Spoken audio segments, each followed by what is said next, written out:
Today, there are 1.4 million of our Ontario students sitting at home, playing video games, on screens, on tablets, not in the classroom. I'll tell you why with my very unvarnished, unbiased, and uncensored opinion coming next. Get that trash out of your life. You have legacies to build. We grew that business from 3.4 million to 17.1. Horsepower, not horse shit. You want to be the parent that's an ally. They don't need another friend. Not everybody's cup of whiskey. Toughest advice for the toughest businessmen. Be relentless.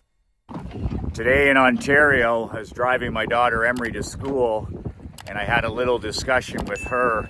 My daughter is in school today because she is blessed to be a student at a local private Montessori school here. We have two outstanding teachers. We have 19 or 20 children, grades 1 to 4. Just a wonderful, wonderful learning environment. We have parents involved. It's a parent-run school. And we are not affected today by the education strike in Ontario. Believe it or not, especially if you're south of the border, we have 1,400,000 of our children, our teenagers, our students sitting at home today because our public schools, our middle schools, and our high schools are closed today on Friday. The first day of the unionized strike for support workers in the schools. For once, it's not our teachers striking for more pay and more benefits and better working conditions.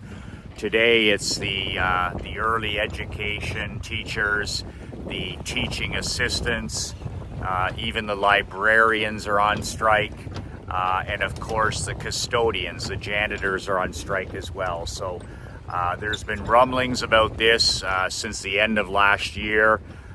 This massive union, there's a couple of unions involved here.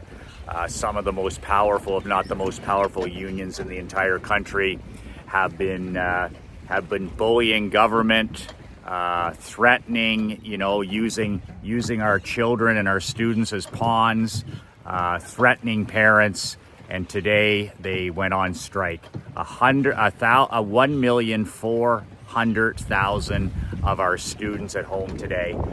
Over the last 2.5 years, since the restrictions and the lockdowns, I know that the schools in our area of the country were closed down 4 different times over the last 2.5 years, where students' education has been interrupted multiple times. And here we are finally returning to what some people would call normal education, in-person education, in September this year. We're only into the start of the 3rd month, November, and here we have an education strike. To bring some facts to the matter, it's very important. I shared a lot of this with my daughter, who's 9 years old, as I drove her to school this morning. Our school is open because it's a private business. Our teachers don't have the ability to strike. The support workers don't have the ability to strike. The people that clean the school don't have the ability to strike. They sign a contract and they honor that contract year to year. So it's very unfortunate because it's like the students are the last consideration of any of these strikes. Any of the teacher work to rule in the past, teacher strikes in the past, and now the education and office staff. I mean, these are people that work in the schools in the office that are now on strike. The librarians are on strike. The teachers' assistants are on strike. Anybody in early childhood care in the classroom is now on strike, with the 200% support of the teachers as well.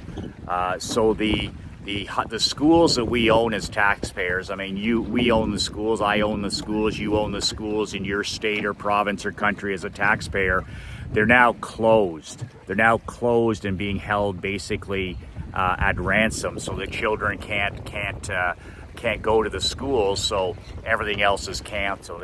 And think what this does to football season, to basketball season, to volleyball season. I know Krista and Emery are extremely disappointed at the fact they've been in an Anne of Green Gables play, and they've been working very hard for the last 2 months, maybe 3 months, several times a week going into the high school auditorium. It's my daughter's first big play, and my wife Krista is participating with her.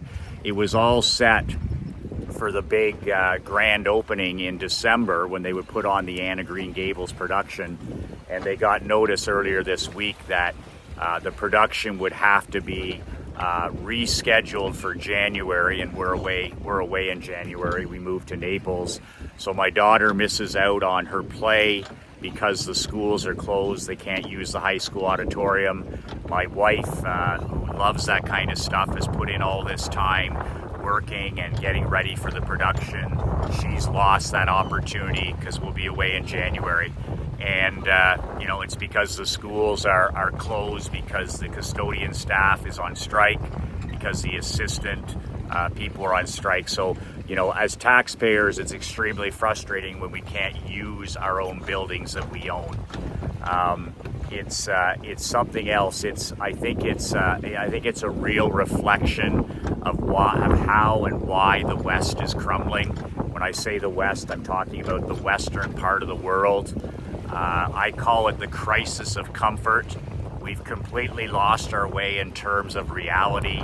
We've completely lost our way financially in terms of debt, printing money. We've completely lost our way in terms of earning and deserving success. We've completely lost our work ethic and our integrity and our pride in the job. We've completely lost our mindset of climbing a ladder, starting at the bottom and learning and working your way up. We live in a culture of comfort and entitlement, and you can see it more than any place. You see it in any government-funded part or public, whether it's healthcare, whether it's education, whether it's our bridges, our roads, whatever the government is involved with. You now have massive unions involved. I remember when unions came into the old Henry Ford days, the old Andrew Carnegie days, the old Rockefeller days, and they were brought in for a useful purpose. Unions were created to protect the working person, their rights, which at the time they needed protection. And over the last couple of 100 years, unions have now become the problem themselves. They're just monstrosities of greed and entitlement, and they're everywhere where you see public industries, whether it's healthcare, whether it's hospitals, whether it's schools. And it's really interesting because the Ford government here in Ontario is going to use legislation to force these childcare workers, librarians, custodians back to work. But the damage is already done with 1.4 million children at home today. And they can force them back to work. But when you're forcing a person back to work that doesn't want to be there, it's almost like it's such a toxic environment. It's such a cancerous environment. And we're talking about our most valuable commodity here. We're talking about our most valuable gift, our most valuable asset, our children. And they're in a learning environment with people that don't want to be there, feel that they're not being paid enough, feel that they're being misused, feeling that they don't have the rights, aren't respected, all this kind of stuff. So just a toxic environment across the province for our young people. And our kids they haven't been consistently in school for almost 2.5 years. So very frustrating for a working parent. My badass bitch in charge, Leanne Brennan, who is an extremely hardworking entrepreneur. She's not only my executive assistant, but she also has her own commercial cleaning company. She works Wednesday nights, she works Friday nights, she does bookkeeping on Sundays. Like, she works 7 days a week. Her husband, he's a hardworking guy, and they're raising 3 children. And Leanne came in today and I said, "Are the kids at home?" And she said, "Yeah, at home again." And I had a lot of compassion for her during the restrictions and lockouts, when she would have to come to work every day, her husband would have to come to work every day, and their children were at home. They're old enough to be there by themselves, but they're on what my friend Dan Leonis calls fake school, Zoom school, where they don't learn anything on that. They learn to be more addicted to technology. They're not getting the socialization, they're not getting the exercise, they're not getting outside, they're not getting to play sports, they're not being with their friends, they're not learning in a classroom. It's fake school. So we're back to fake school today. So Leanne mentioned that the teachers said on Thursday, I guess yesterday, they gave them some work to send home. So our people that work for us, the teachers, they have the balls, and the teachers' assistants have the balls, and the custodians have the balls, and the librarians have the balls to send home work to the parent. And the parent is the taxpayer who pays for their salary, but they have the audacity to send it home on Thursday and say, well, sorry, we're closed for business on Friday. Here, your kid needs to do this if they want. And of course, we'll be available on fake school Zoom if you need something. So this strike has the full support of the teachers union. You have to be clear about that. This is not something that's like, some are and some aren't. The teachers union is fully supportive of this lockdown, this closure of our schools, and 1,400,000 kids not in classroom today. Just talking to Leanne, it's difficult. Her kids at least are at the age where they don't need daycare, because there is no daycare places available south of the border, north of the border. It's so hard to find quality daycare now for our children. So she sent me some of the emails that the union had been sending this week. It's all been planned for months, right? It's all been planned, and a settlement wasn't reached last night. So Leanne sent me some of the emails that she received as a parent, as a taxpayer. And it's almost, it would be funny if it wasn't so pathetic. Emails from a massive multi-million-dollar union telling the parent that they're in negotiation, but now they're not in negotiation. The schools will be closed tomorrow, and to prepare, make sure that you have childcare for your young children. And I said to Leanne this morning, I said, the reason that this stuff is tolerated, the reason that these low standards are tolerated, is that most parents are just hardworking, good people. They get up at 6 o'clock in the morning, they get up at 5 o'clock in the morning, and they go and they do an honest day's work. If they don't like what they're making, they make themselves more valuable. If they don't like their job, they change it.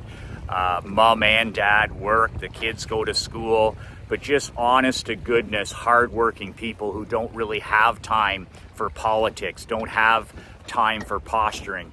They pay their taxes in this country, which is a good portion of what they earn, and they expect their children to have a place to go and learn. They expect their children to learn to read. They expect their children to learn how to add. They expect their children to know the capital cities of a province or a state. And they expect their children to, be heading to school each day.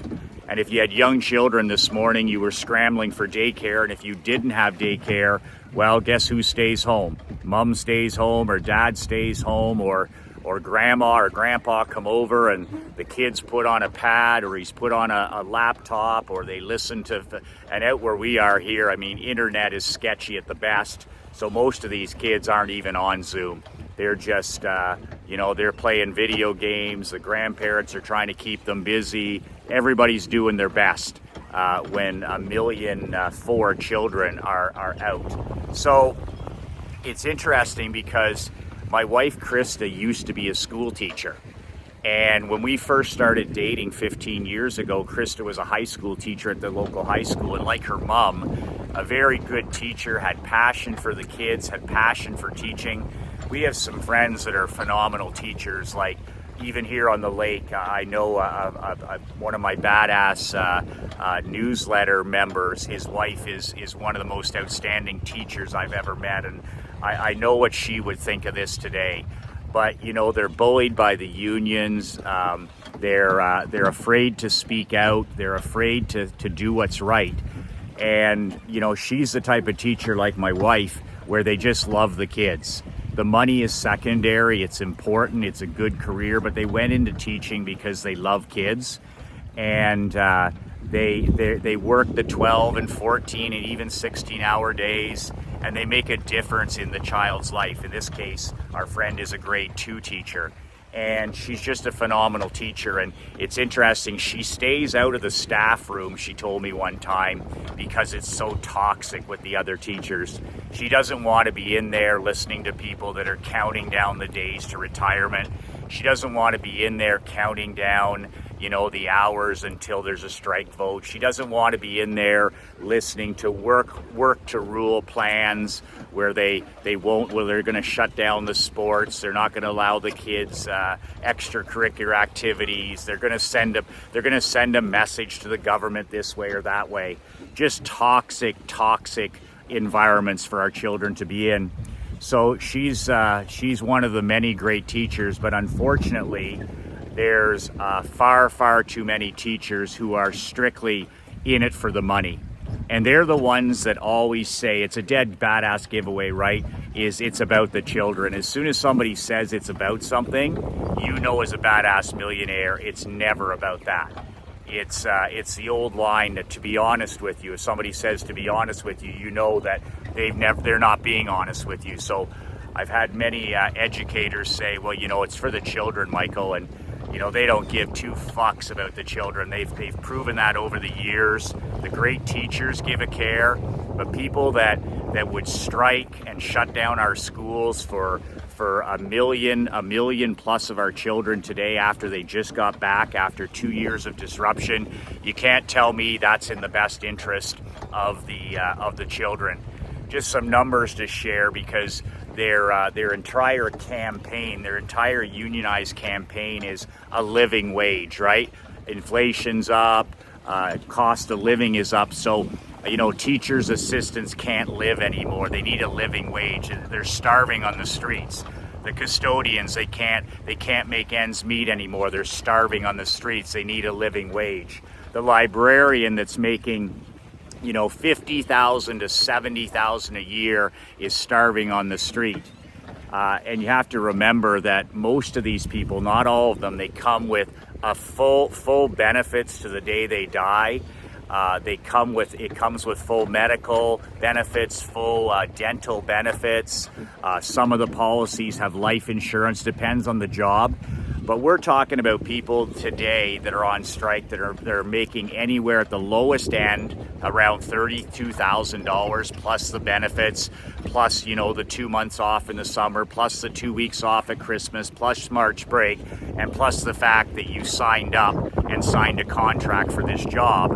Nonetheless, some of these, like I said, a librarian can make as much as $77,000 with full benefits. They're on strike today. Some of these childcare workers make, 40 grand, 55 grand.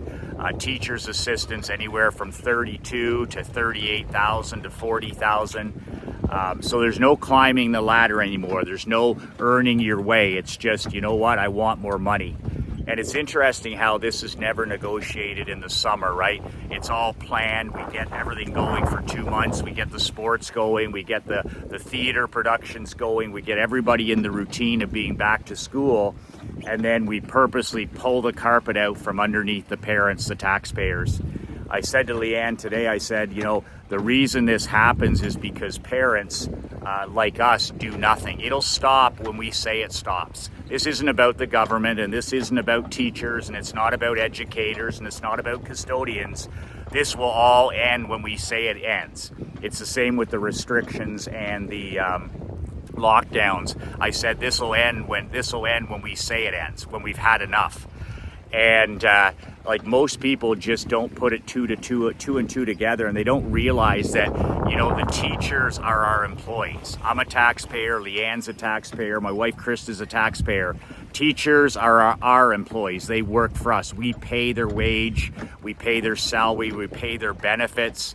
The same with firefighters and police officers and nurses and doctors. We pay their wage. And in those particular situations, there's no ability to strike, right?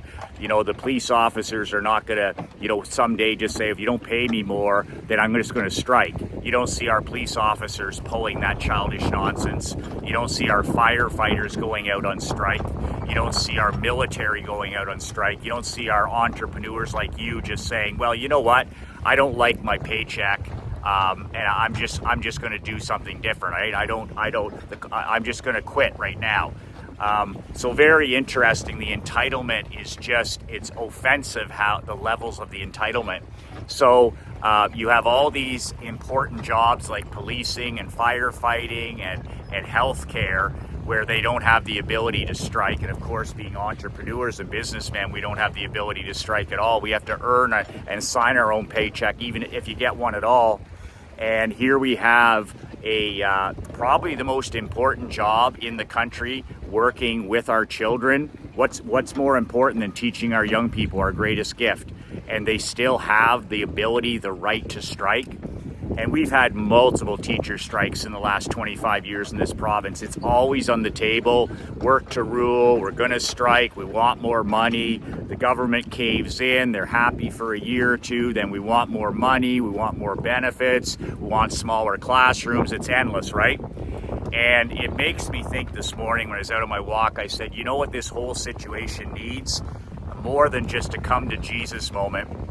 This whole thing needs a big taste of Jim Camp. The late, great Jim Camp, the author of one of my favorite books, No, N-O period. Jim Camp, for decades, was known as the most feared negotiator by the FBI. And his book is incredible, No. And he called it the most powerful word in the world. His favorite complete sentence in the world was, in the English language, was no. And Jim Camp, he would know how to handle these situations, keeping the children's best interest it would just be no. It would just be no. We want more time off, no. We want more money in the middle of the contract, no. We want higher benefits, no. We want medical, no. You sign a contract, you get a job, and then you negotiate midterm, no. He would do that for professional athletes, no. He would do that for educators, no. Anybody that's looking to abuse, especially their unionized privileges. And I think of the great, Al Dunlop, Chainsaw Dunlop, and I think of Jack Welch at GE, and I just think of the great Sam Walton. And these men, like if they ran our education system today, or even healthcare or whatever you want, anything the government touches, I mean, they literally would have everybody gone by this afternoon. Everybody that was on strike would be gone. They would be broomed. They would be fired. And these titans would be starting again. That's what would happen in private business. Can you imagine if one of my employees, if Leanne sent me some emails that said, Michael, I'm not really happy with the job. I accepted the job at the pay.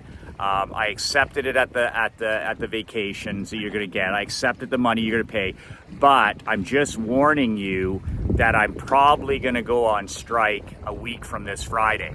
So I'm just sending you multiple emails over the next few days to let you know that you better prepare for me not to be at work on Friday. I'm not going to work until I get what I want. But don't worry, I have the best interest of the business in mind. That's exactly what happened to parents in Ontario. Their employees contacted them, their union contacted them and said, even though you pay our salaries, we're not going to show up on Friday unless we get what we want. And by the way, you better react because your children don't have a place to go on Friday. So in private practice, what do you think a guy like Jack Welch or a guy like Al Chainsaw Dunlop or a guy like Bill Belichick or a guy like Sam Walton or a guy like Elon Musk would do in those situations? He would broom them, he would fire them fast, and he would hire them faster. And that's the come to Jesus moment we need in this state, in this province, with all of our unions that are just completely out of control. It's no different south of the border, no different whatsoever. The average school teacher in Ontario makes $92,000. So the difference is In the United States, your teachers they make 50%, maybe 60%. But here, the average Ontario teacher salary is $92,000, 2 months off, 2 weeks off at Christmas, and March break off. But it's for the children, don't forget. Back to my story about my wife, Krista. She said when we were dating, I used to come and I'd come over to her house and I'd watch the game, and she was dedicated, and she would be marking papers every night, and then she'd get on the phone and she would call the parents of the kids that had missed school that day. Like, she was like school teacher / truancy officer. And she cared so much about the kids that she wanted the parents to know that, Johnny hadn't been there for the last 3 days. And she used to sit there night after night marking papers like good teachers do. And she'd call the parents, and usually it was the grandma that answered, or the grandfather, and they didn't know where, Eric was. They didn't know where, Brenda had been for the last week. He didn't live there anymore. And it was the same names that we had known through the years because we grew up here. And she just became so frustrated with the entire system that I said to her one time, she was whining and complaining and wearing down mentally. I said, you know what? If you don't want to be part of this toxic environment, and that's what it is, it was a toxic environment 15 years ago. It's a toxic environment today. I said, you know what? Have the integrity to quit. It's called good quitting. Have the integrity to quit taking money. I said, go work at the grocery store, go teach yoga, go where I don't give a shit what you do. But I don't want this in my life. I don't want this toxicity. I don't want this negativity. If you don't feel you're making a difference, then quit. And I'll never forget, Krista resigned at the end of that school year, and her unionized teacher friends were just like, I can't believe you gave it up. I can't believe you gave up a teaching position. I can't believe you gave up your pension. You're only 17 years from retirement. You're only 17 years from being able to leave. And this is the attitude, right? That's what you hear in the staff room. So she had the character and integrity, I call it integrity, to walk away, and our life has been great ever since. My wife does what she wants to. She helps people. She works with kids. She works with adults, and we don't have any of that toxicity in our life. We don't have any work to rule. We don't have any strikes. We don't have any of that in our life anymore. So a credit to my wife for having the integrity to say, you know what? I did take this job. I did accept this pay. I did accept these terms. I'm not happy doing it, which isn't good for the kids. So she completed her year like anybody with integrity would, and she gave up her job. She quit. And you say, well, Michael, that's easy to do. At the time, we had nothing. We had no money whatsoever. I was just starting to work for my dad. I was making 30 grand a year. Krista was probably making 90,000 as a teacher. So I could have easily sat there and said, you know what, you need to keep this job. This is just so important. You're going to get a pension. You're only 21 years from retirement. Come on, grind it out, grind it out. No, I said integrity. I said happiness is worth, peace of mind is worth more than that. So no, we made that badass decision when we had no money. We were living in rented apartments. We didn't have a cent. And she made that integrity decision then. I was thinking of the old Sam Walton story about unions. Sam had 300 Walmarts at the time down in Arkansas in the mid-southern states, and Walmart was kicking ass and, deep discounter. So he had the Walmart greeters and the employees. He was creating tens of thousands of jobs, right? So one time Sam got wind of a possible union in a store somewhere in maybe let's say Arkansas or wherever. And Walton got wind of a possible union starting in a store for Walmart in that store. So he did a little research and he found out that there was some roots to it. There was some truth to it. The next day, he and his son came in and they closed down that Walmart store. They literally left it. Every single employee, 300 employees were laid off. The union, of course, the people that were organizing the union, they didn't see that coming. And he closed that Walmart and he left that building right there. He left it, he emptied it, and he sold the property. That's what Sam Walton, a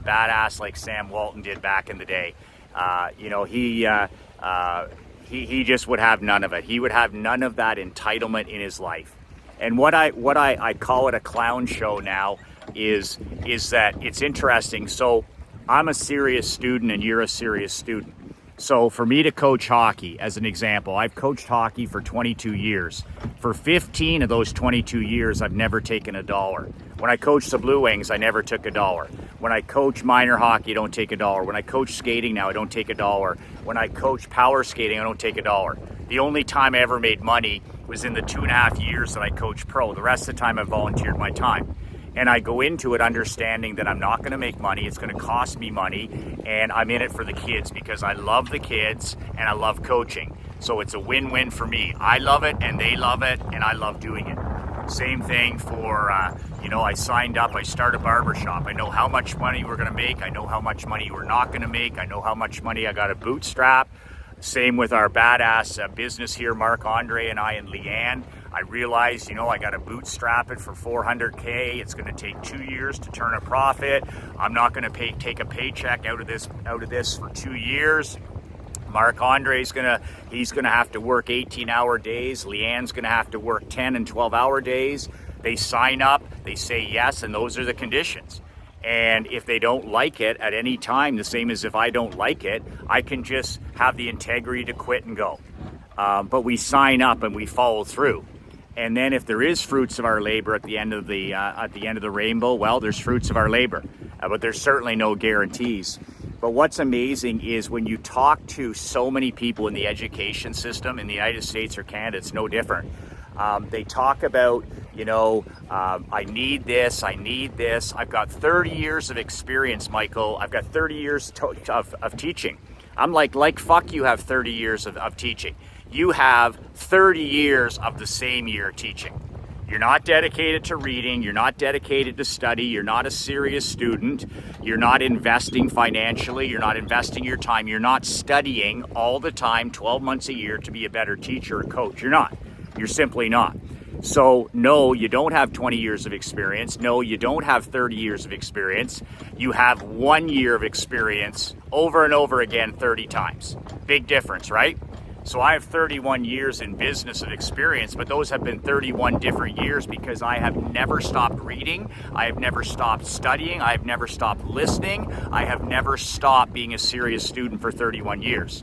So I truly have 31 years of experience in business. Same thing, I have 22 years of coaching. Well, I've attended 22 seminars, 22 conferences. I've read 200 books on coaching hockey. I've been studying every single day. So I have 22 years of real world experience in coaching. Big difference. If I had just decided to coach hockey and done almost next to nothing, then I don't have 22 years of experience. I actually have 1 year of experience over 22 times. Or I have 31 years of experience in business, but it's the same year over and over again because I'm not growing, I'm not contributing, I'm not getting more valuable.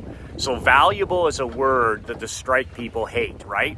Because it's like, okay, you're disappointed with how much you're making, you're disappointed with the government, but what are you going to do to make yourself so valuable that you're irreplaceable? And when I asked that of the odd teacher, I asked that of a teacher up here at Emery's birthday party a couple of years ago. And I said, well, what do you do each year to become a better teacher? And she said, well, we have those professional days. I go the paid days where there's no school on a Friday. So you have a 3-day weekend, professional development days. And I said, what do they do? She says, well, they bring in a webinar or something and we're done at noon and we have lunch. So I said, that's what you do to become a better history teacher, geography teacher. She says, that's it. She goes, I'm not going to invest my time or spend my summer teaching. I need a break from it. So that's the mindset, right? I'm not buying a book. I'm not buying a newsletter. I'm not going to a conference that's not paid for. So I said to her, well, then how do you increase your value?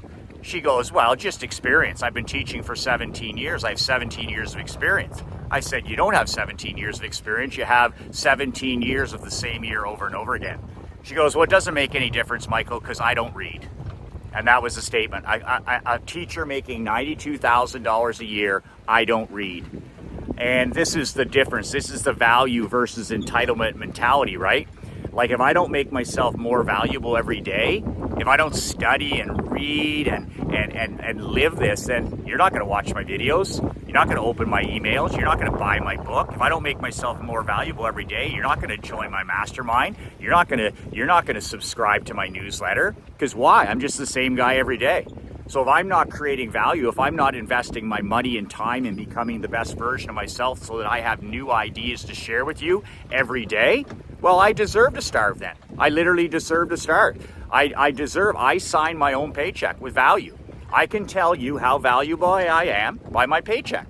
Like when I wasn't very valuable in the insurance business, I made 30 grand. When I became extremely valuable, I was making over $1 million a year. When I wasn't very valuable in the insurance business, I was broke. And then when I became really valuable in the insurance business over a few years, then all of a sudden, I went from 5 to 6 to 7. It all had to do with my investment in myself. But I love talking with educators about that. What have you done today? What books are you reading? What podcasts are you listening to? Who are your mentors? What videos are you watching? What seminars are you going to? What conferences? What are you studying? And the answer is just 99% of the time, just pure crickets. So, like Sam Walton just took a broom to the place and started over. So I think it's so far gone here. The comfort crisis, the unions are so out of control. The people are so entitled, and the children are so far down on the list, 1.4 million today. I think the only thing is a complete broom to the thing and start over. I mean, our kids aren't in school today, so what difference does it make if we have custodians to clean the place? They're not there cleaning the place anyways. What difference does it make if we have librarians and assistant teachers and teachers? They're not teaching anyways. And I'll finish this out too in terms of value and accountability. So our Ontario student results came out last month, and you Americans will love this because your results are just as dismal as our Canadian results. Our kids can't read, they can't add, they can't write, they can't spell, they don't know the capital cities, they don't know the names of the states, they can't properly spell the names of the states, they can't properly spell the capital cities, they don't know the names of the Great Lakes, they don't even know what 9/11 is. 9 out of 10 teenagers have no clue what 9/11 is. They can't tell you anything about it. So our children are deep as a puddle. They're deep as a puddle because of the education system. So the people here, the assistants and the office people and the librarians who are all part of this huge education system in our province and country, the results came out last month, and they of course were buried in the back of the news, right, by the bought and paid for news media. I mean, they're in bed, the news media is in bed with these powerful unions, right? So that's part and parcel. So the results came out in Ontario, and we're near dead last in the free world. Like we're United States and Canada, our kids dead last. Like they can't read, they can't add, they can't think, they can't sit down and learn. Grill your kids, grill your teenager, your adult, all of the states, all of the capitals. Ask them about the Great Lakes. Ask them anything about history. They know nothing. They can't write cursive, can't spell. If your kids know what they're doing, congratulations, you did well teaching them. Or maybe they ran into a really good teacher, which is incredibly valuable and rare. So it's just they buried those results. So here we have the worst results ever. What did they blame it on? The union came out and said, well, we blame it on the pandemic. Your kid can't read, he can't think, he can't write, he can't add, doesn't know where Washington, D.C. is, but it's because of the pandemic. Okay, it's because of the pandemic, so then what do 2 weeks later? We lock our children, 1.3 million of them, out of school on the Friday. So that's the kind of leadership you have at the government level, at the bureaucratic level, at the union level, and at the educational level. They're all part of it. And any teacher who says, Michael, I disagree with it, or it's our union, that's such horseshit. Every teacher in Canada, every teacher in America has a vote for a union. And your vote matters. And if you're too scared to vote for what's right, or you're worried about being bullied or whatever it is, I think it's time for a different career. That's called integrity. But every teacher that even has anything in common with what I'm talking about, well, I don't agree, Michael, but I'm just, it's our union. Well, I'm sorry, but you run your union. You have a vote, your friends have a vote. You just haven't had the integrity to make the change and protect our children. If you're not protecting our children, you're not doing your job. And you're not protecting our children, so you're not doing your job. So that's it for now. That's how I feel. If you feel differently, that's great. I'm pro-children. I'm those 1.4 million kids today. I feel for them on screens, on tablets, on TV, on the cell phones, eating bad foods, I'm sure, and this is only day one. Shame on the adults that made this happen. Shame on the people that are on strike today. Shame on the librarians. Shame on the assistant educators. Shame on the people that are making $38,000, $40,000, up to $77,000. Shame on you for breaking and breaching your contract. And like I said, it's time for a brooming. It's time for a come to Jesus moment. When I bought the Perth Blue Wings, I broomed every fucking loser out of there. That's how we won a championship. When I bought McLean Insurance, I broomed every fucking loser out of there, and that's how I became the #1 agent in the country. When I started up the barber shop, after a couple months, I broomed every fucking loser out of the barber shop, and it became the #1 barber shop in the country. And that's the way I operate. I operate with high character, high integrity people who honor a day's work, sign a contract, and are in and on a mission to help our young people. Speaking of which, my new mastermind is filling up really fast. The link is below. It's my new World Builders mastermind. You can apply below at badassworldbuilders.com. 5 easy questions. Pay your refundable deposit. I'll read your application and we'll get on the phone. Do you want to be joined at the hip with a guy like me this year? Maybe you do, maybe you don't. Do you want to be able to, who you're the average of the 5 people you hang out with in the new year? Who are the 5 people you're going to be hanging out with? 49 winners or 5 people that aren't? If you want to take your business from 6 to 7 figures, well, you better start hanging out in the new year with people that make 7 figures. And you better be coached by somebody who makes 7 and 8 figures. So we are the average of the 5 people we hang out with. If you need to up-level your personal life and your business life, start hanging out with proven winners in my new mastermind this coming December. badassworldbuilders.com. badassworldbuilders.com. Fill out the app. I'll talk to you within 7 days. You're either in or you're out. That's it. Remember to hug your children. If you're in Ontario, they'll be waiting for you when you get home today. Tell your wife, your best friend's secret weapon, how much you love her and appreciate her. Krista and I have a movie date night tonight. Love dating my wife. We're driving into the city, date night, the whole deal. We're going to go see Top Gun and have some time together, and that's what it's all about, is the people building a legacy after 6 p.m. every night. This was a long one. Thanks for staying with me. I got rid of the mosquitoes and the goldfish by these long videos. That's why I shoot them. I don't do the TikTok thing. I don't do the mosquitoes. I don't do the tomato cans. I do the videos for the serious student who can read a book, who can read a newsletter, who can watch an hour video. So that's it. That's all. I wanted to get that off my chest. I'm glad I did. And now it's date night for Yours Relentless. 2 words that changed my life, 2 words that will change yours. Be relentless.